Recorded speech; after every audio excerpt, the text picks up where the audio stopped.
You're now listening to the Listen Up Podcast.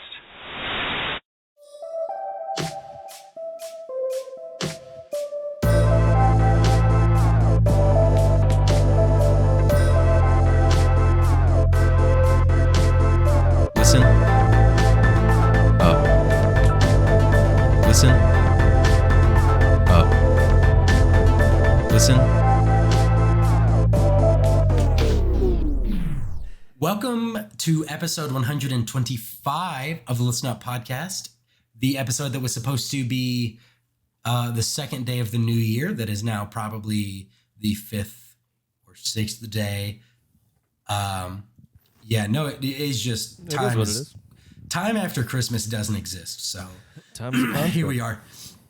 I'm Jamie. This week we're going to be oh my god. Okay, so I'm Jamie. We've got Jordan. We've got Nick as well. Hey. Oh my god, this is terrible. We're going to be doing our top albums of 2022. We did top songs of 2022, songs of the year 2022. Maybe that would have been better to phrase it as, because people seem really confused when you say, what are your top song of 2022? They think like Spotify Wrapped, like what's the number one listen to? No, and it's not. So it's not your favorite song of 2022. Yeah. It's your favorite song that came out in 2022. Yeah. So and then I tried to say Grammy style, and that didn't help people either. So that means only music that your Grammy would listen to. Yeah. Only. And then like, what if you don't like? I have a Grammy. Do you guys have a Grammy? I don't. Yeah. See, so that only some people get to. Then you have to think of a persona for your Grammy, and then you have to think of the music that she would like. It's just a whole thing, Yeah, and my Grammy fucking loves Kanye, so then I was like, fuck. Wait, do you and Jordan have the same Grammy? That's crazy. My Grammy's actually called you what is I Yeah. But yeah, so this week we're going to be doing our albums of the year for 2022. Just really quick, we are going to be this episode will ideally come out on January 5th.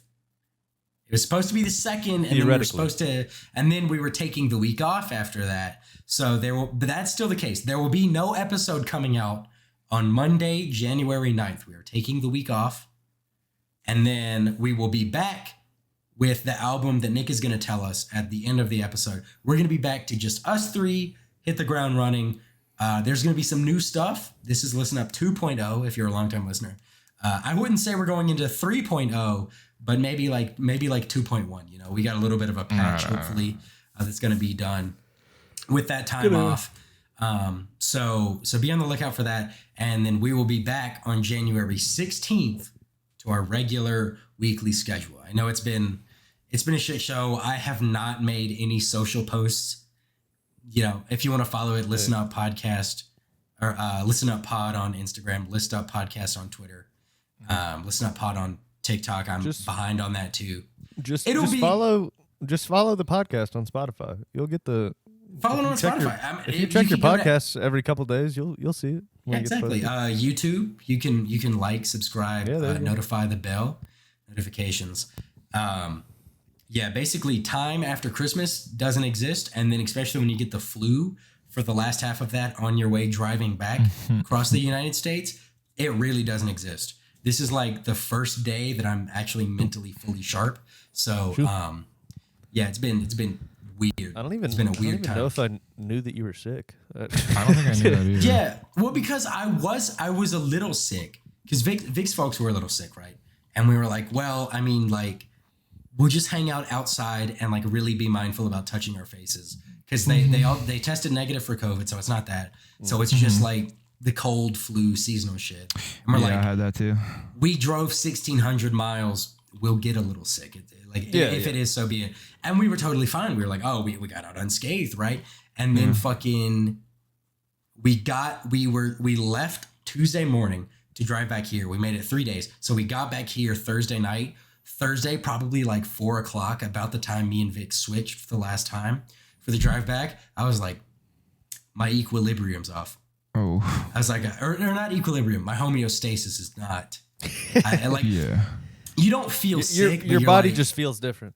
Yeah, you don't feel sick, but you're like, I don't know. But I was like, I'm not sick. I fully believe that the initial sickness, it's 50% a mental game. If you can convince yourself you're not sick, a lot of times it works out. I don't know how to explain it. I don't know. I don't know how kinda to explain it. I don't kind of think get what that's you're saying. real.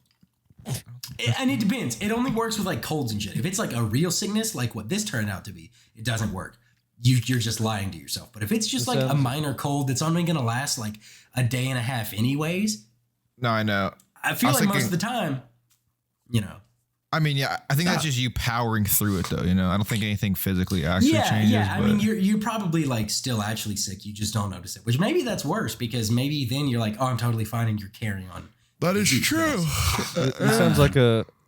This sounds like a line of thought that conveniently works in whatever outcome that happens. Like you, Exactly. Yeah, pretty much. Yeah, it's a lie. Yeah. hey, Yeah, but those so then I started whatever. to feel bad on Thursday, and then Friday I was just like, oh no, I'm fucking out of commission.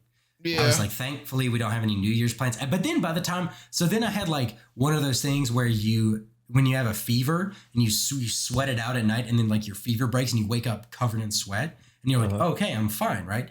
I had that Saturday morning, and then I was fine on Saturday.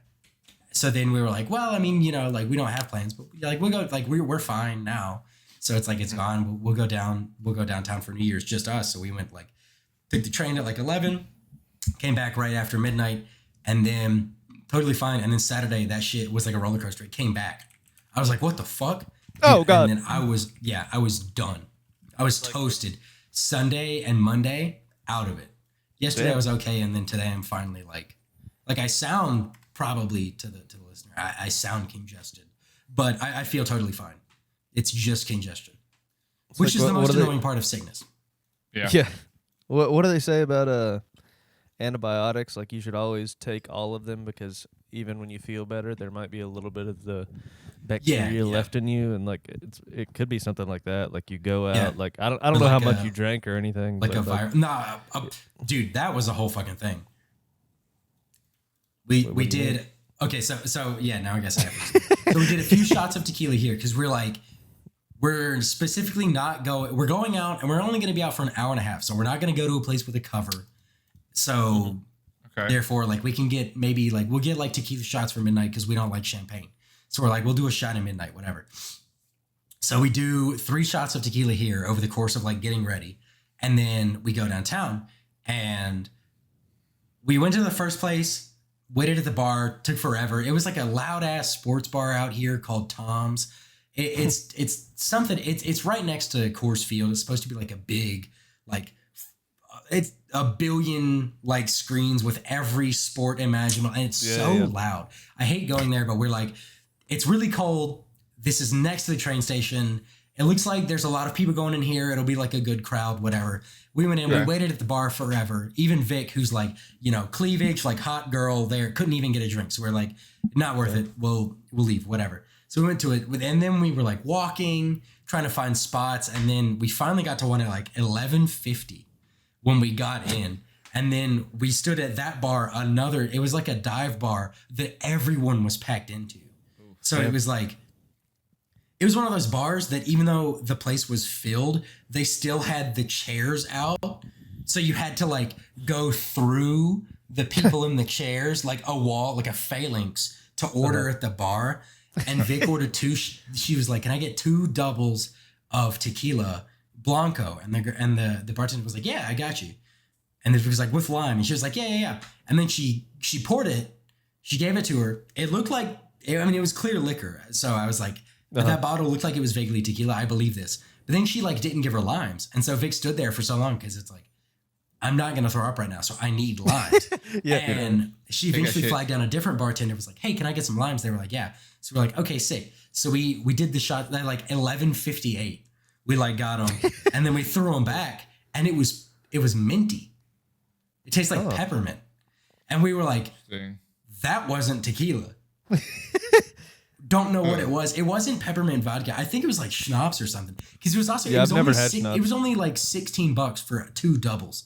So I'm like, it was a cheap alcohol, whatever it was. Yeah, it was probably like a liqueur that was like low. Yeah, ABV exactly. or something. And I after doing that, I did not feel like I drank any alcohol, so it had to have been some sort of like liqueur or something. Yeah. But yeah, that was when you bite a lime and then drink a shot that you expect to be tequila and it tastes like peppermint. It's very confusing. Very, very different. That is really weird. Yeah, and then it was like that's and then, like that. It was that's New on Year's par and we with left. like fair enough. That's on par with like going for a chocolate chip cookie and like just absentmindedly taking a bite and it's oatmeal raisin. Like Oh, yeah. where it's like it's like not the contrasting bad, flavors but of it's confusing. tequila and peppermint liqueur. Oh, Yeah. dude, it It's was like insane.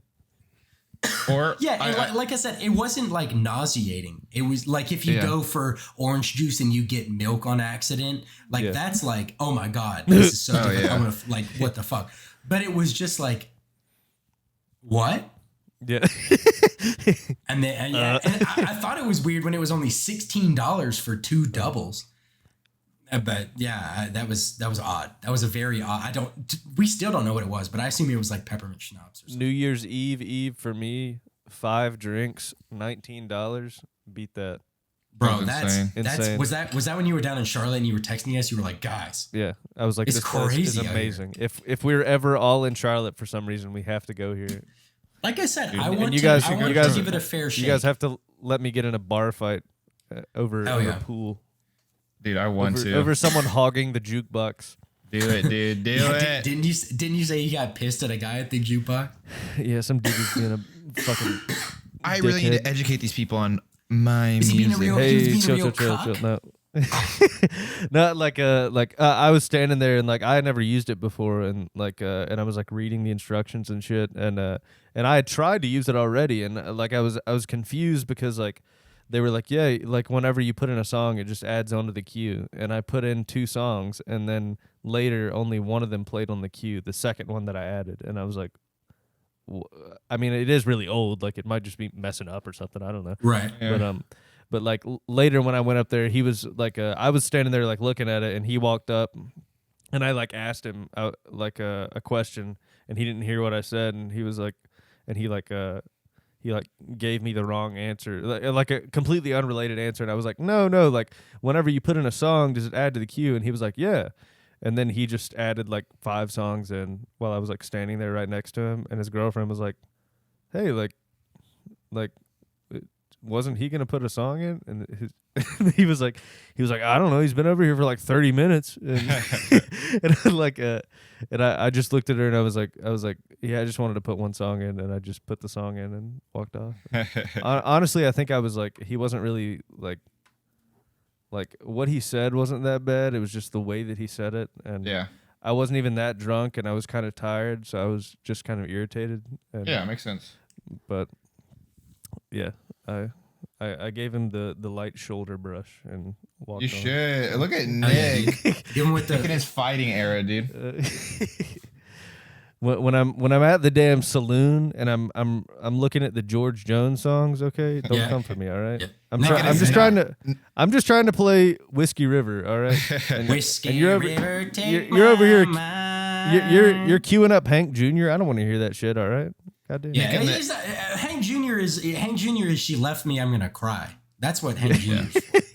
is. Isn't there a song called like Play the Hank Jr. song or some shit? That's a song. Well, there's right? a Tyler Childers song called "Play Me a Hank" song that's about like Hank's. It's about Hank. Oh, is it Sr., about Hank but- Senior? Okay, yeah. Yeah. I mean similar things. Yeah. Hank Jr. He has actually some okay songs, but I don't know. He's Bro, different. I keep forgetting that we have tickets for his show next year, and I remember and I get excited. God, that's gonna be so good. I also remembered like 2 days ago. I remember. Right, I think it was when his the video of him singing was making the rounds. Yeah. Of him singing "Trying God," looking like a fucking sociopath, and people, no, that's just the Appalachian. That's just them out there speaking in just focusing. tongues. Right. Nick and his and I'm No like, More fuck Mr. yeah. Nice Guy era. Nick said, "No more, Mr. Nice Guy."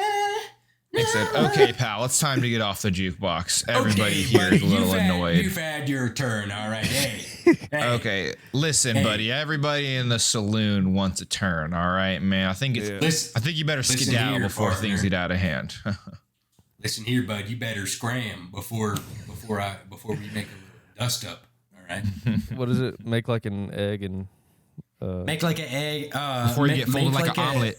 Make like an egg and scramble before you get folded like an omelet. Dude, is that Caleb City?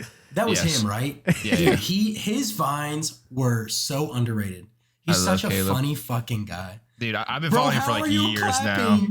I've been following him for like years now, dude. Yeah, I know. No, I followed him from Vine, and he was one of the people I went to like immediately when Vine started shutting down. He was like, "Yo, go to TikTok or go to Instagram." YouTube. And I was like, "Absolutely." Oh, okay. Instagram.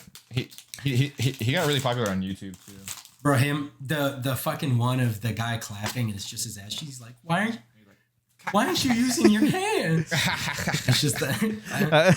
It's so funny. I was listening to a podcast the other day with Zach Piona and Waleed Mohammed. Like we listened to Foul Tip. But they were guests their appearance on Wardell's. Well, yeah, that one. Yeah. I listened to that one. They were talking about that in the most recent Foul Tip that I was listening to. Oh, gotcha. Okay, cool. And I think it was Zach. Because they were both big on TikTok, Zach and Waleed. On Vine. But on Vine, my bad. Yeah. I think one of them didn't know about like the comically large spoon, like the King Batch Vine, and I was like, yeah. And I was like, how do you not know about that? Like, I know that's one of the biggest videos on the internet. Yeah. Honestly, that's like saying you don't know what like that backflip though. Like those are. I feel like those are equivalent. I don't know that backflip though. Are you serious? That's also another King Batch. Like it was fucking. King Batch was like the funniest dude in the world in 2016. No. Yeah. Wait, 2016? I thought it was like 2013 or something. No, it was like Vine was around longer than you think it was. That's what I always forget about. I forget the Vine died in like 2018. No, yes, but I think it was oversaturated at that point, you know? Not at that point yet. I still like King Batch to me is like 2016 humor. Really? Huh. Yeah, like him and all that shit. That was like it because it took a few years for Vine to get to that point, and then that was the point where that's all the like top like whatever like just scrolling the feed was. It's just that humor, and then some people progressed past that time period, and people like King Batch and all of them, they just stayed in the same like Lele Pons. They all stayed in like 2016 humor. And I'm like, bro, you're 35. Stop talking about teachers giving you homework on the weekend. Be like, it's like, it's like adorkable, but also like slightly like sexualized humor. Like, it's basically like YouTube thumbnail, but with audio humor. Like, yes, absolutely. That might be the most succinctly like way that's ever been put, but you're so right. It is clickbait thumbnail given audio. Absolutely.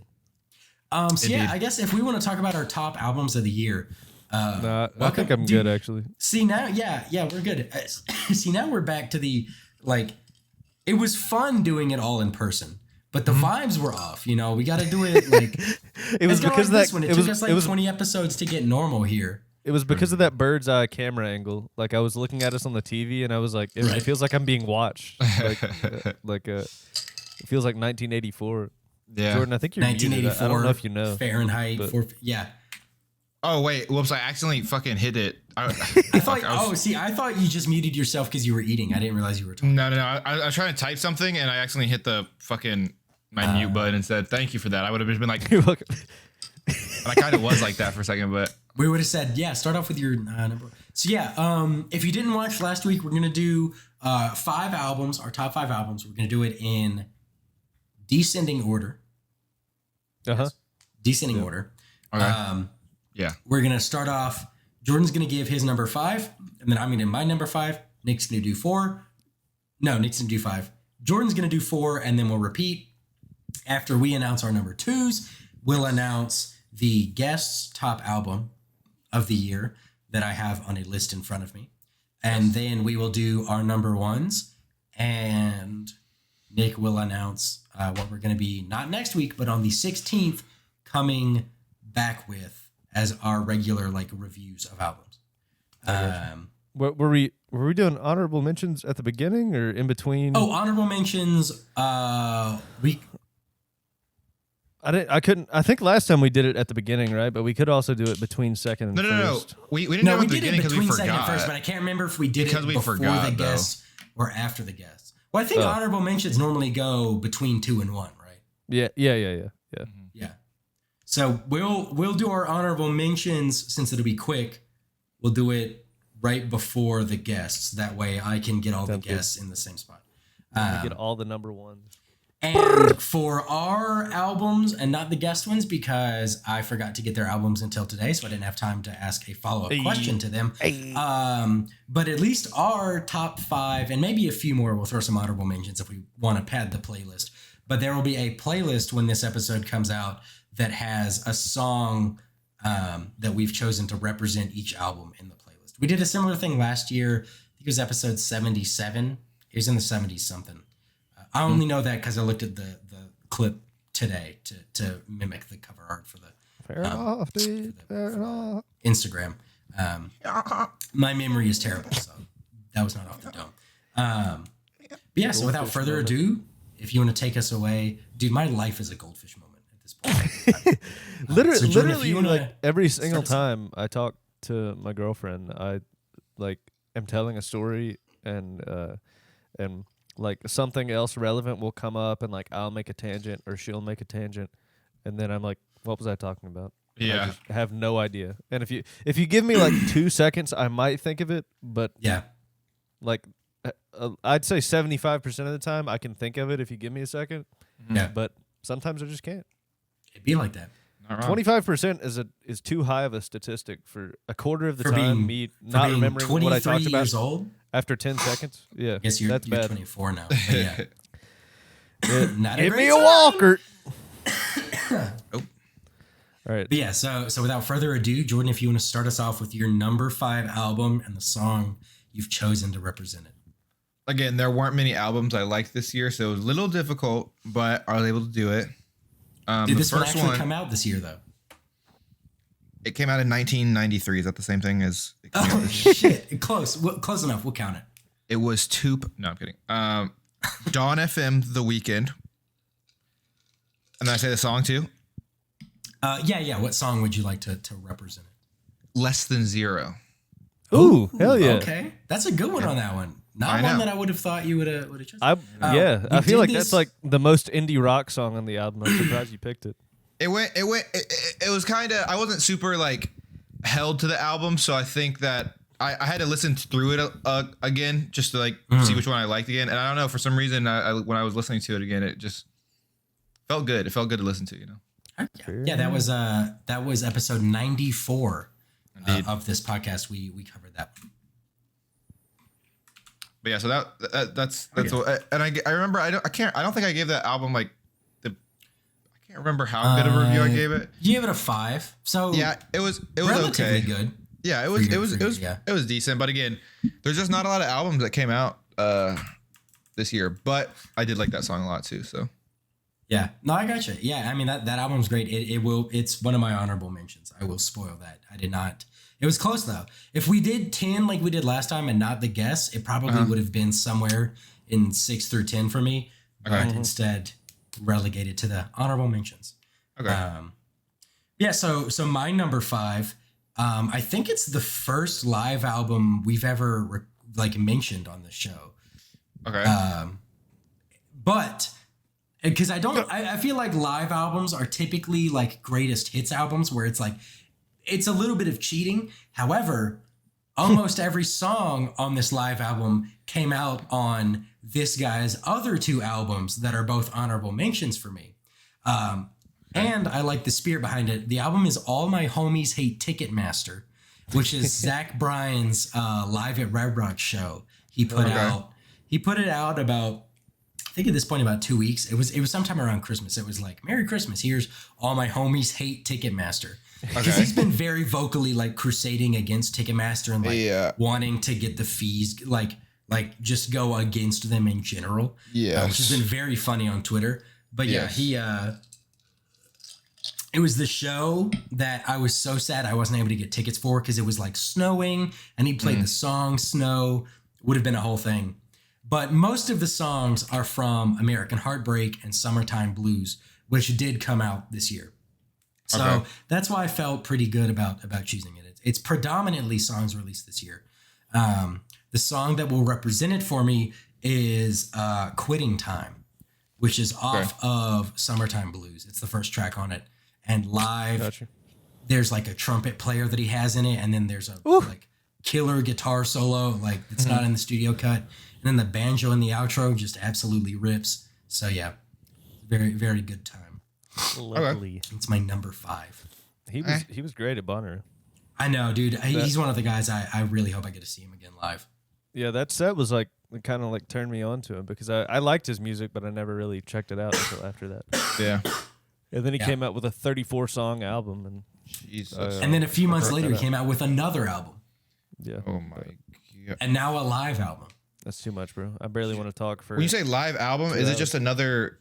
Is it just all his songs that are on? You said it was mostly, but are there any like songs that he just did exclusively live, or is it literally just all songs that are already? No, I don't think so. It's all. Well, he did a cover of Country Roads with Charles Wesley Godwin to like start off the album that he doesn't have anywhere else. But it's just him playing it. It's just his show at Red Rocks. Not Country Roads, bro. Get me out. No. And yeah, like, he's got some stuff like old hits, like the one about his mom being dead, Sweet Deanne. He's got Snow, Revival. Diane. He ends every show with that. Sweet Deanne. Deanne? Deanne. What is Deann? It's his mom. It's like DE and then capitalized ANN. Yeah. Oh, really? Sweet Deanne, I miss you so. Not Deanne, bro. Not Deanne. You thought it was a fancy pronunciation of Diane? No, I thought it was a very country pronunciation of Diane. Diane. Hey, Deanne, come over here, help me with the boys, please. I need to skin this deer out back. He can skin a buck and run a trout line and your boy can share a hat. That's a Hank Jr. song, I think. Yeah, that song bangs. That song is so good. My number 5 is gonna be "Big Time" by Angel Olsen, and who I'm very excited to see open for Jason Isbell at Red Rocks this year. Now, I hate to say that. This year's concerts are already lining up to be very insane. And we don't even have the Bonnaroo lineup yet. That's next week. Yeah, That is true. but We'll see how the Bonnaroo lineup is. Hope whether it's I'm good. going or not. We'll see. It would be fun. Nick, sorry to cut you off. Please. No, you're good. You're good. No, I wasn't completely sure what was going on. I was observing the situation like an anthropologist. But A true Sigma male. yes, I was taking stock of my surroundings. But, Calculating my next move. my next move will be to talk about the album. It was good. It was her first foray into like a country sound, and imagine that, Jordan. Yeah, sorry to say that. But like all of her other music is like alt rock or like experimental alt rock, and and a lot of it's good. Especially, I really like her album My Woman. And I think that was her breakthrough. There was a song on there called Shut Up Kiss Me that was like kind of big in the alt rock scene. Okay. But this album, she collaborated with a longtime producer of Dawes and also like a bunch of other like indie musicians like Father John Misty. His name's Jonathan Wilson. Mm-hmm. But yeah, I just love the album. The first 2 songs have a lot of energy, and then not many of the other songs have like an intense energy whatsoever. Like a lot of them are slower and ballads, and it's an interesting way to track list the album, to like front load it, and then the rest of the songs are kind of like okay, I see. Semi mellow, like kind of heartbroken, but also just kind of like trying to figure out the best ways to like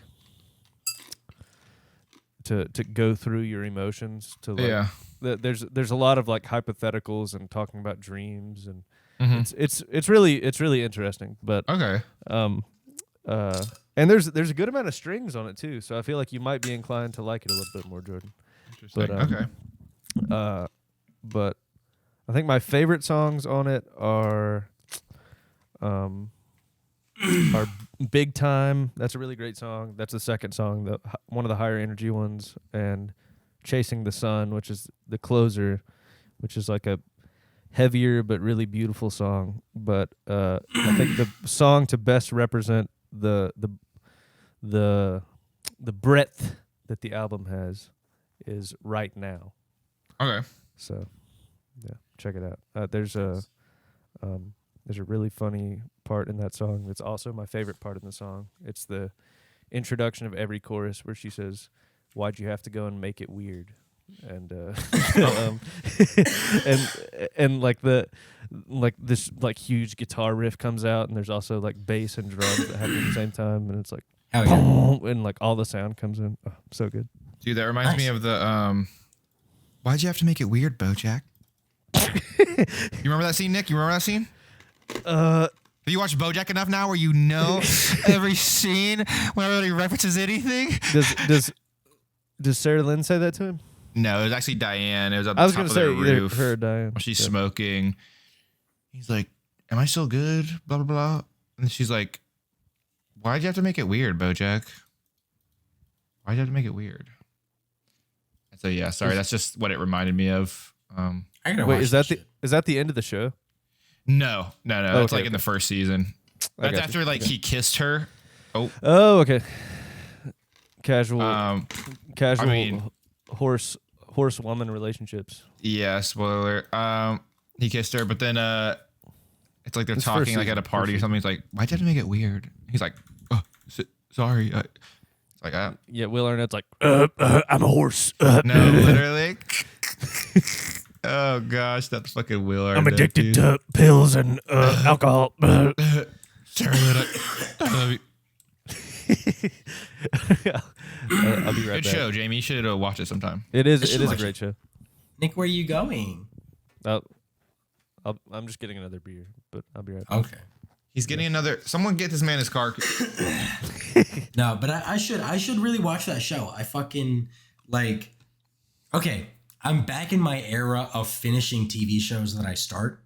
Okay, I've been off of the grind for a while, but we started Wednesday a while ago. We might have started Wednesday, but yeah, we started Wednesday before we left to go back for like Christmas and everything. And we came back, and since we were like kind of feeling sick or whatever, like, so I have a 2K monitor that's very nice to watch things on. Oh, 2K so monitor. We'll use like this day bed behind me as like a couch, and then hang out with the dogs, because it's like the couch is very nice. Yeah. But sometimes it's nice to just chill out. You know, it's like a different, I don't know, like a different change of scenery. Oh, so yeah, I feel you. We finally finished that, and I was like, fuck. It feels good to actually like watch a story to its end. And like ingest it until the end. So then we just have been and tonight after we record this, we'll finish it. But we've been catching up on White Lotus, the second season. I have heard that's been pretty good too. I don't know that BoJack is going to be Vic's kind of thing. Like, she doesn't really like animated stuff. If it's going to be animated, it needs to be like, for her taste, it's got to be like one of the like comedic shows, like Bob's Burgers or Solar Opposites and stuff. But I'll probably watch it on my own at some point before too long. Dude, you can binge the hell out of it, dude. I know. I watched like the first 2 seasons, I think. As soon as I think I waited, season 2 came out, I watched 1 through 2, and then I just never picked it back up. Same thing with Better Call Saul. Watched the whole first season. It was great. I never picked it up after that. So makes sense.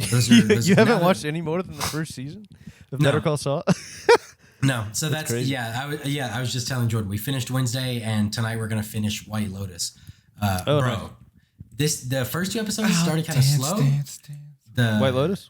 Yeah, episodes 3 through 5. have picked up tremendously, and they're very The second good. season was really good, and Dude. I was not expecting to like it as much as I did. Bro, I would die for Portia or Lucia. I feel you. Yeah. I wouldn't die for the grandpa, but I kind of like him. Okay. I wouldn't die for him because he's not a baddie, you know. Jamie But I only think- yeah, I capable think- of dying for baddies. Yeah. Well, I mean, the grandpa's kind of a piece of shit, but like, at least he's honest about it, and it's fun. Yeah. That's my thing. Is like he's Yeah. an old dude who's honest about it and he's straightforward about it, and Yeah. you know, like you can only change him so much. Like you just kind of got to Exactly. deal with him. Exactly. Yeah. But But Portia and Lucia, damn, bro, there you go. Vic's in the same boat. So.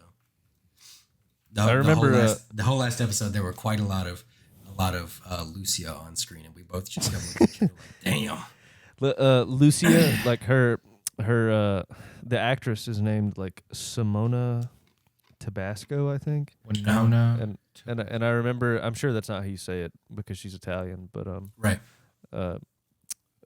I remember listening on Trillionaire Mindset and one of them saying that she was really pretty, and the other one being like, "Oh, who's her cousin? Trisha Chalula or some shit." Yeah, like no, that was Emil. Emil was talking about it. He was like, I would die for this woman. I think Ben said That's that pretty shit. funny. So, dude, they're so funny. I love Emil so much. What a guy, you know. I love them both. I love whenever Ben does a character. Yeah, dude, his Ben fucking is Liver Jeff King Bezos. apology shit. And that was him really as Jeff funny, Bezos too. is really good. Do you pay for the premium TMG? No, I don't, but I need to. I know you talked about it, and I was like, yeah, I should do it. And then I was gonna see if you liked it because I feel like I need to do it as well. I would love the after hours because like I love their financial talk, but I also just love like their conversations. Like yeah, after hours and for the TMG bonus. Like I need to catch it. I need to watch those two. I fucking love them. All right, this is the year that we finally go to TMGstudios.tv and sign up. I'm gonna be a little TMG pay pig. Yeah, dude, I'll be a pay pig for Cody Noel, Ben Emil, Brooke Connor, and now Waleed and Zach. You know, I'll do it. I'll get into sports just for while They honestly, they do. I mean, they do more sports than Trillionaire does financial talk, but it's very similar. It's very similar vibes. I love like every episode of Trillionaire when they're like they make fun of the people in the comments who are like skip to 14 minutes for the financial talk. Dude, it's so funny. They're like, you fucking nerds. Yeah, and you Ben's like, fucking shut up, you losers." fucking loser. God, it's so fucking Pretty funny. But yeah, so My now, numero. now I feel like what was supposed to just be vamping long enough for you to get a beer turned into like a full segment. So There you go.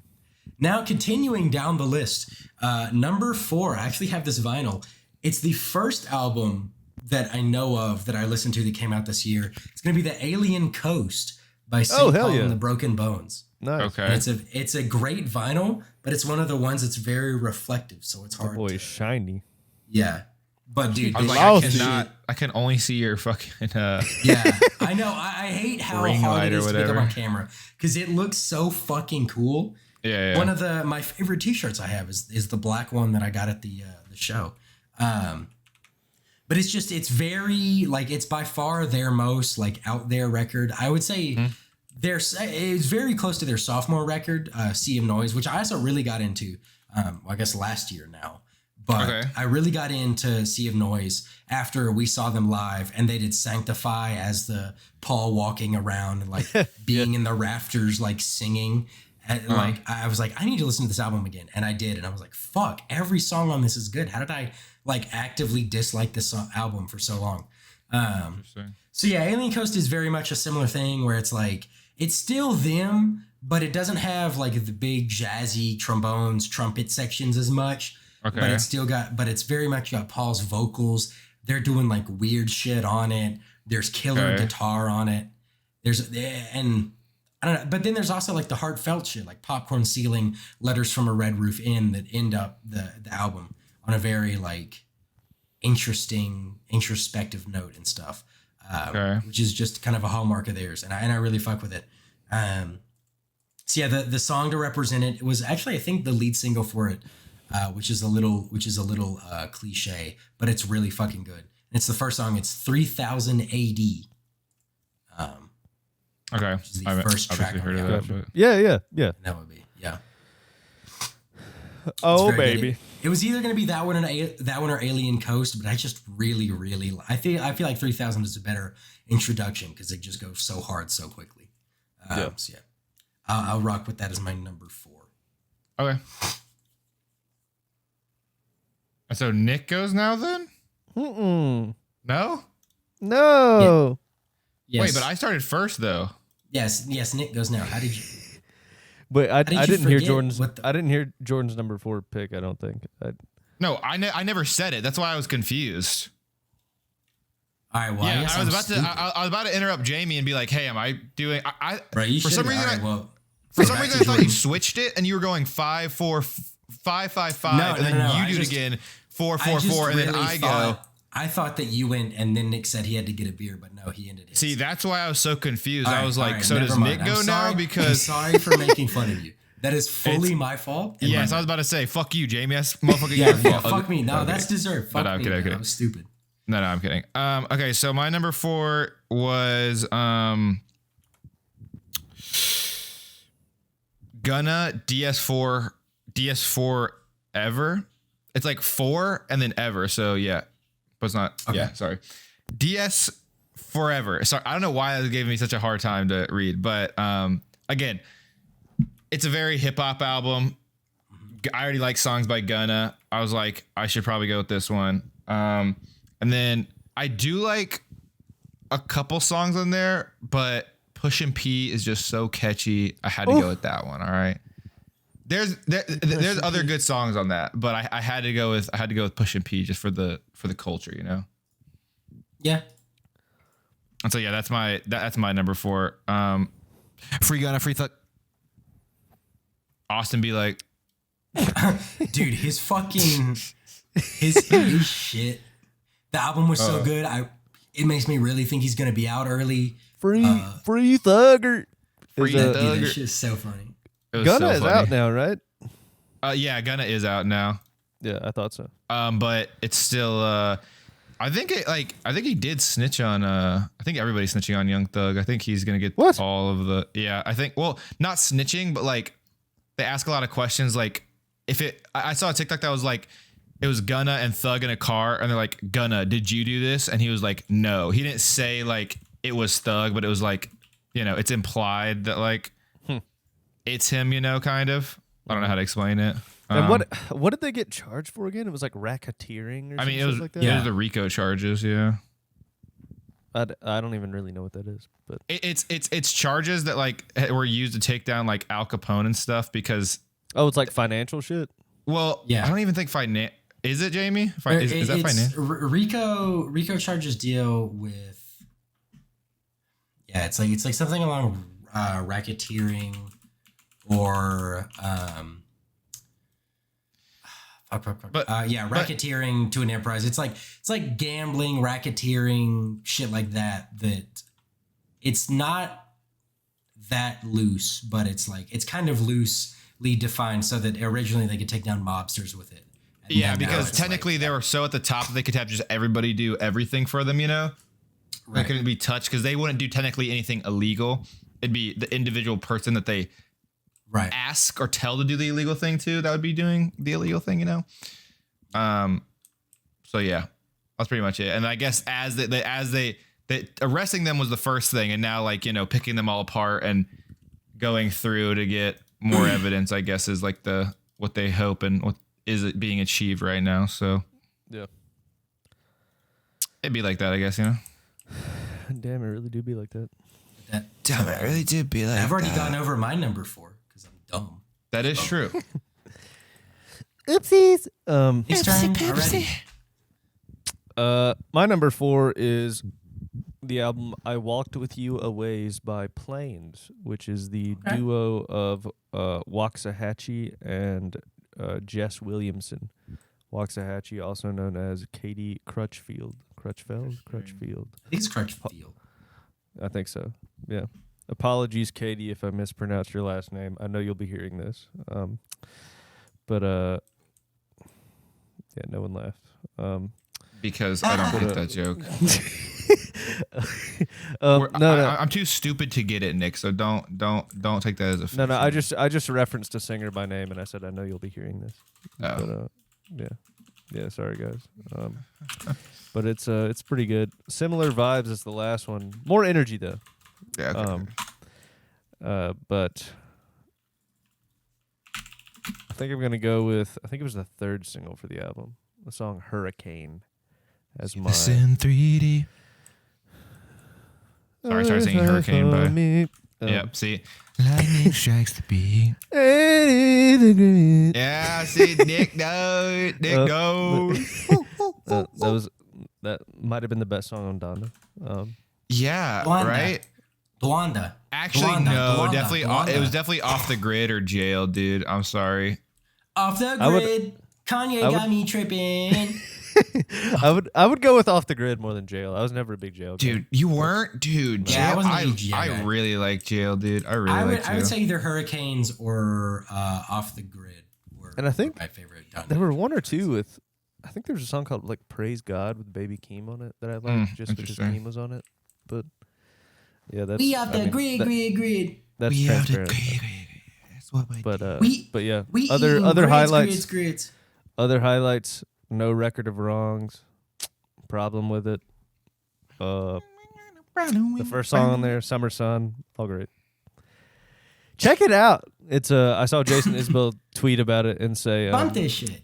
he said I think he said like, damn, this new Plains record sounds like something that me and the guys would listen to in the van back in the day or something like that. Yeah, I remember him saying something along like very high praise along the lines. Yeah, it sounds like a southern tinged, like a I hate to say singer songwriter because it's got more energy than that. It's like southern tinged, like indie rock, folk rock almost. I don't know. You just got to check it out. It was really good. Yeah. Okay. And I'm selling No, it check with the passion in my voice.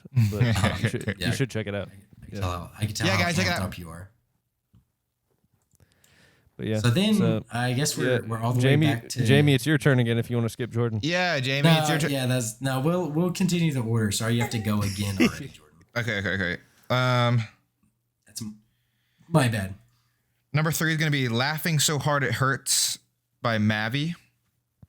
I'm unfamiliar. It is, when I was looking on a bunch of places, it was like on just all the music websites and whatever.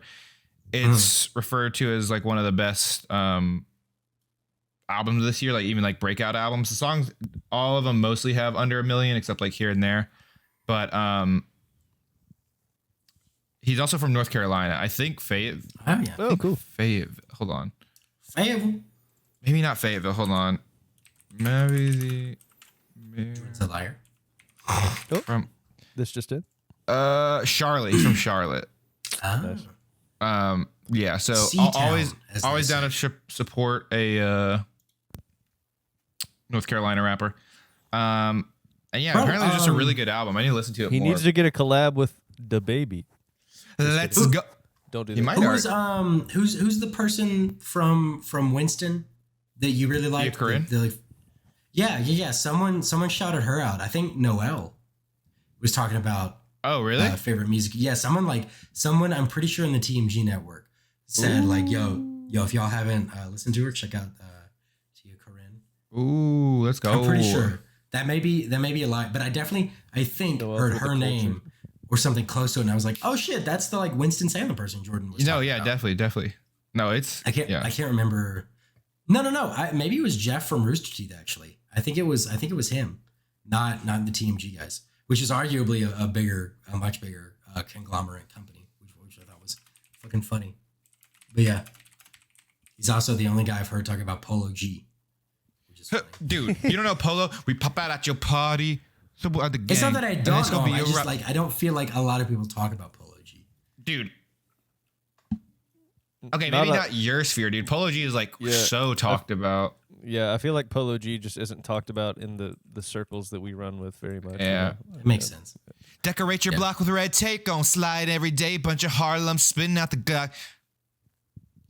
in Jordan's circle every day. Oh, wait, It's every day, bro. Nick, you probably saw it. Did you see that tweet that Polo G? It was like a while ago where it's like Polo G just raps over the same piano beat piano like beat every time, and he like quote tweeted it, and he was like, "Man, why did 34,000 of you guys like this shit? Fuck you."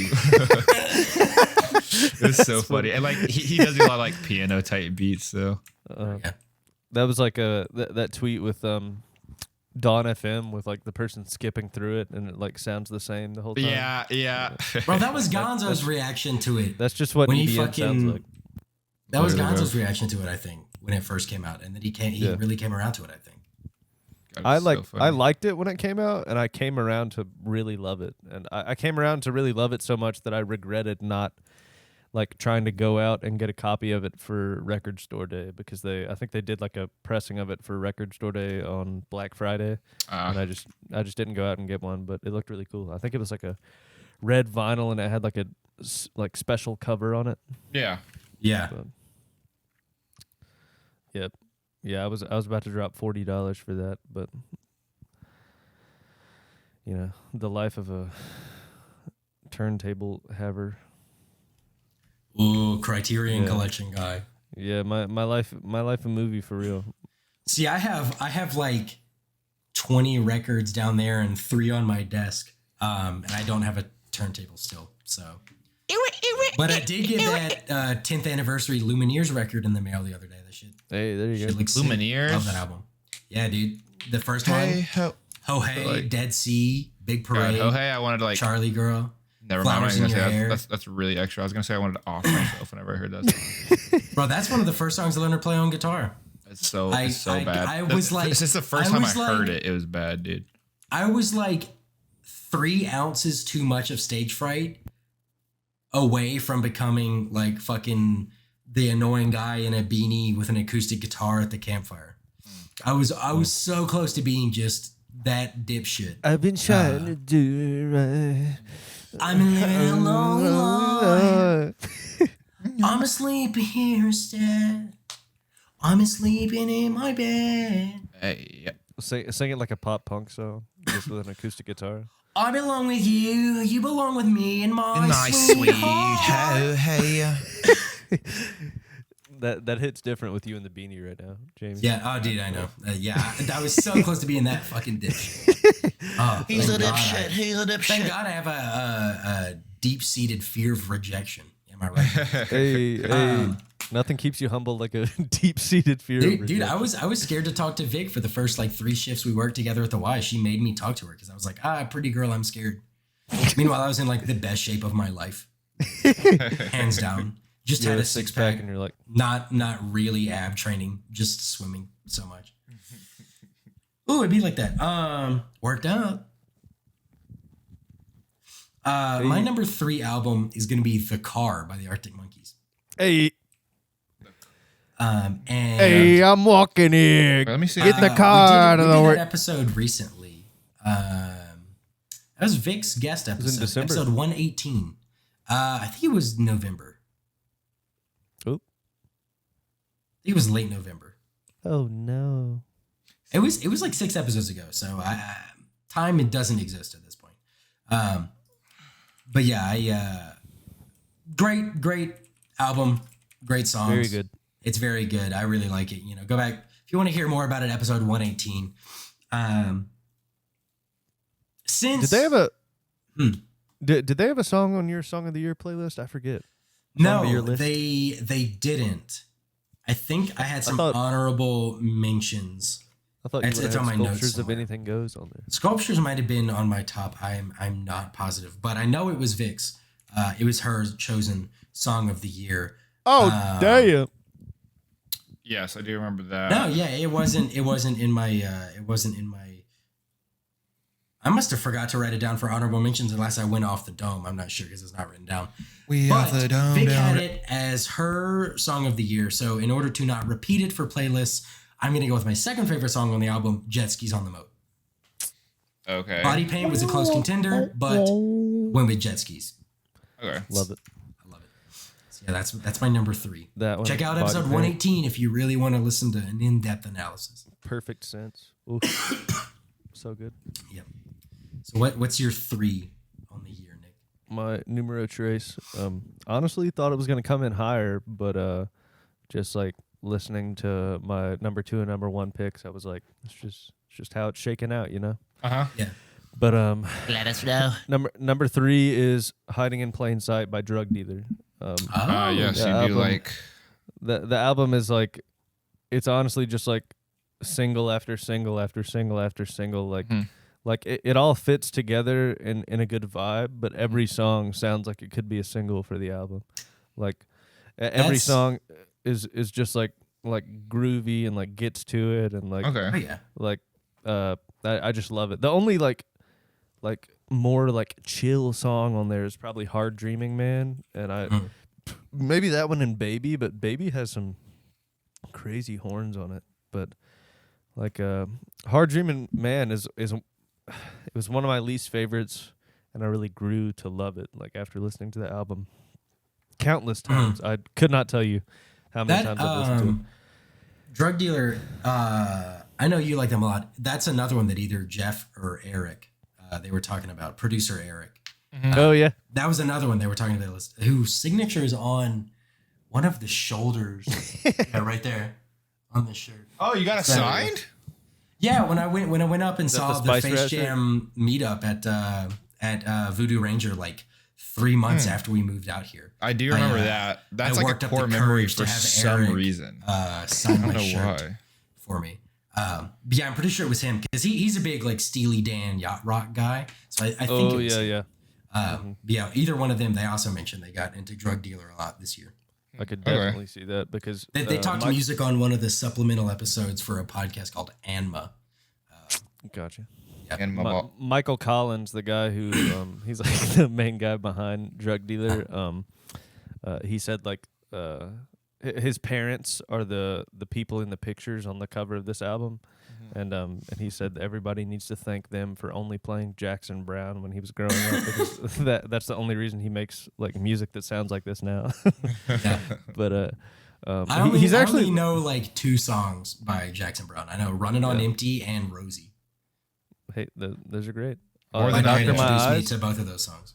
Dr. My Eyes. That's a great song. I probably know others, but like by name. He wrote "Take It Easy" by the Eagles. Yeah. Yeah. But Damn, what? Dude, I've been getting into the Eagles again recently, like on the drive back home. Oh yeah. That shit bangs. Mate. But yeah, he's like he was a super cool dude. I like met him after the concert. Like but yeah, amazing concert. Just great vibes all around. They seemed like they had been through some stuff the past couple of days, and they put on an amazing show. But but yeah. Oh yeah, the song that I'll pick for the playlist. I'll probably do "Pictures of You," which has a guest vocalist on it. But she's a great solo artist. Well, her name's Kate Bollinger. But yeah, "Pictures of You." It's just a great little like it's like this just sickly groovy song that he said that he was writing it for her, and then after they finished it, he was like, I don't know if I can let you have this. Like, I think I need to put it on my album and like I gotta put and this like shit on features. wax. Yeah, and like feature you as a vocalist, and she was like, "All right," but like it sounded like there were no hard feelings, but he was like he didn't know they were gonna write that good of a song together. And Yeah. it's I don't know if it's my favorite out of the 3 lead singles. Well, I guess not because I put You Madison. put by Madison him. last week. Yeah, on my like song of the year playlist, but I don't know. I love the song so much. It's like it's kind of about that like spot after a breakup when you're still thinking about the other person, but you know you shouldn't because it's Never happened to me like- before, actually. Yeah, actually, Great Jason Isbell songs that she sang in the shower off of there you go. Southeastern. Yeah. Very similar. I'm really emotionally healthy, and I've never done that before. So actually, I kind of hate the song. Yeah, me too. But What's the other song he's got? Bad song. Bad song. Chaos Enclosed off of Nashville Sound. that song's about like Ryan Adams, isn't it? Then Kinda. just like It's- Brian it's- Wilson. it's did. Partially. Like about people breaking up and haunting you with like the things they leave behind, and also potentially Ryan Adams' self-destructive behavior. Yeah. It's like a twofer. There you go. A bargain shopper. Well, yep. Down at the pay and save. I'm done. Quit my job at the pay and save. I still listen to a lot of that album on the way home. Jordan, what's your number 2? What's I your was just staring at you guys. penultimate My eyes album feel of the so year? heavy, and I was like, I don't know any of what you guys are talking about. I'm just a passenger. Didn't My we number, do both of those albums on this podcast? yeah, but it's hard to like retain like every single like, Especially when like, Jason Isbell. especially when the album doesn't like resonate, you know. Yeah. My number 2 is gonna be "It's Almost Dry" by Pusha T. Ooh. Let's go. And then I gotta go Diet Coke, dude. I gotta go. Diet Yeah. Coke is Well, just well, too but good. You did Diet Coke last week As my favorite song, right? as one of your songs. Yeah. I mean, if you want to okay, repeat okay. it, Well, go for it. You know. I mean, the one with Kanye is pretty good too. But Come on. Do Brambleton, dude. oh, That's Brambleton my is pretty favorite. good too. Hold on. Is it actually your favorite, or is that sarcastic your favorite? I did say that pretty dry. I think it actually is my favorite. I was going to say, I thought Nick had said You that. said that I thought like Nick had so said that before. sarcastically. Well, No, I I did think too, Nick but said the it way he before. just said that, Dude, the way bro, he just said that, I was Brambleton, like, dude. It's my favorite, dude. yeah, exactly. That's basically. That's my bad. You Yeah, boys I know I still get think- you know I get sleepy. My favorite's still the one with Kanye, but Dude, but I there's don't a lot know. of Dream. good ones on it. You know I mean, what? if you want to rock with Diet No, Coke, no. we can do that. We'll do Dreaming of the Past. We'll do. Okay, we'll do do Dreaming of I the feel of the like Past. I like the one with Don Tolliver too. Let me see. Bro, the song on SOS with Don Toliver is one of my favorites on that album. Wait, which one? Oh yeah. SZA's new album, the one with Don Toliver. I love his vocals on that Dude, shit. Don Toliver been an amazing artist, bro. He's good, man. Like 2 a.m. off of it's that album with like the red background. The one 2 by a.m. 's Matchbox really good. 20. It's 2 a.m. and I must be lonely. Oh, you mean My Beautiful Dark Twisted Fantasy, the one where it's Bro. like, Chill, you guys. hey, I'm Don Toliver and I'm singing this song. There's a song called 2 a.m. The album is or no, I Life of think a it's- Don. That's what it's called. Life of a Don. Yep. And 2 a.m. on there's really good, along with Crossfaded's really good. And he has a song with Baby Keem, Outer Space. Yeah. That one's good. I'm definitely remembering all this and not looking at the album. Yeah, your eyes are definitely looking right at us, not at a different Yep. screen. Yeah. Oh, I didn't realize Wait, I don't think that's the same Labyrinth. Let me see. Is really good. Oh, it is the same Labyrinth. Never mind. Labyrinth is really good. Love Labyrinth. Yeah, so we're gonna so you're gonna put "Dreaming of the Past" on this one. Yeah. Bro, I listened to that song so many times. Like when that album first came out, I listened to it probably to start off every like chest and arms day set that I did in the gym for like the next. What, 3 Dreaming of the weeks. Past? Yeah, That's what It's a good Pusha T song. does. It's a good song. yeah. Dude, that's probably when my consumption of Pusha really peaked. Was when I was really getting into the gym and That April and like May. the games we play off of. Yeah, dude, I played that shit all the time. What about That's a good start off. what about That and Ticketron by what Remy about Jewel. Person Very We good. Made It Start off off your of sets. Donda? I did I not don't think I know it. listen to Donda in the gym. It's called what's it called? Tell the Fair. Vision. It's with Pop Smoke and Pusha T in it. You guys don't know I did not. Tell the Gotta Vision? check it out. Pop Smoke's like, brother, we made it. Brother, we made it. It's like it was like I the do know intro this, actually. song. Like when Kanye walked out in Atlanta, I think. He's like, thank God that I made it. Thank God that I Remember made when it. that was the weirdest shit he was doing? Bruh. Living in the Superdome in Atlanta. Dude, that was that was good weird though. That was good weird, not bad. yeah, that was like weird. kind of weird, eccentric weird, not like That was like, Hawaii weird, not oh God, please stop. Yeah, not like oh We're my not God. listening to your music anymore because you're Everything talking. you say is worse. God damn Yeah. it. And it's really crazy that I forgot that Freddie Gibbs came out with an album this year. Yeah, dude. It just wasn't. That shit was bad. It just was not good. Bro, it had I'm freaking pretty sure I Louise. saw somewhere someone was trying to like hype it up on like Twitter or something like that. Bro, it And had everyone was Louise like, from Did Bob we listen Burgers to on the it. Dude. same? Wow, That's wild. It's so hard not to see Luis, dude. Fucking. I know. Freaking It's pink very bunny much. ears, dude. Yeah. It's so funny. After even the watching her in vinyl that I Solar bought Opposites. for Bandana. Yeah. Right? Wait, watching Luis in Super Solar Opposites? Yeah, she's the little kid, right? Oh, she might be actually. I don't really She's the know. little one. Not Yumulak, but Oh, fuck, I cannot remember the smallest one's name. I can't either. Yeah, I'm pretty sure that's the same voice actors. Yeah, so my number 2 album is going to be Shadow Glow by Flip Turn. Oh, nice. One of the 2 albums on my list that also overlap with last week's top songs. Last week I chose Space Cowboy because it is still by far my favorite song on the album. It's very good, especially in conjunction with Orbit. Talked about it last week. If you want to listen to it for more of an explanation, go for it. But to represent it on this playlist, I'm going to go with Playground off of that one. Okay. It's just another very fun, good one. It was a toss-up between that one or The Fall, but listening to it on the drive home again, I was like, I'm going to go with Playground. And I don't have a vinyl of that album, but at the concert, I got a double pressing of their EPs that we did an episode on. So that's cool. what I can show off as my physical merch for this one. Episode, what number was it? It was episode 98. Damn, that feels like it was the other day, and it was a long time ago. That was before Bonnaroo. Damn. Oh, God. That was 2 weeks before Bonnaroo. That's wild.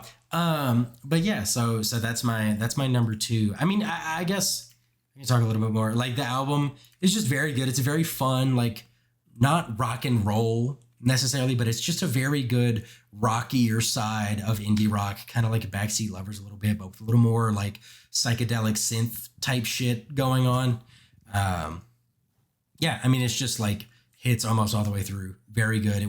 They were so good in concert. Yeah, I don't know. Very excited to see, very much like Peach Pit and stuff like that. I'm very excited to see them like start to get like real traction and shit, and see them go places. Okay. So Yep. it'd be cool. All right. Hell yeah. Yeah, they were like, I don't know. I feel like they might not have quite broken through yet, like the Backseat Lovers, where like a lot of people know who they are now, but they're really close, and they're like just as good, if not better. Like, Yeah, they're good. I would agree. Yeah. Mm-hmm. Yeah. My number two album is gonna be Being Funny in a Foreign Language by the 1975. That's not funny. Okay. It's because it wasn't in a foreign language.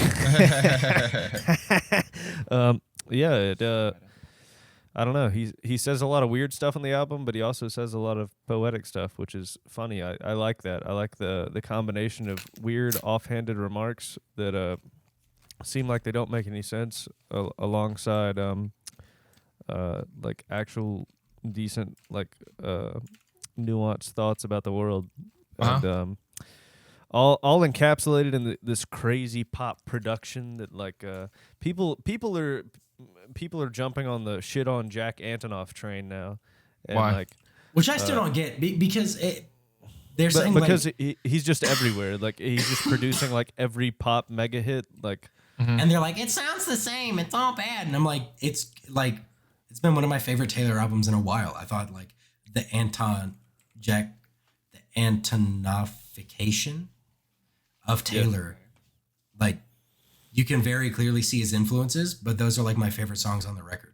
well, he's worked with her since like Folklore, I think.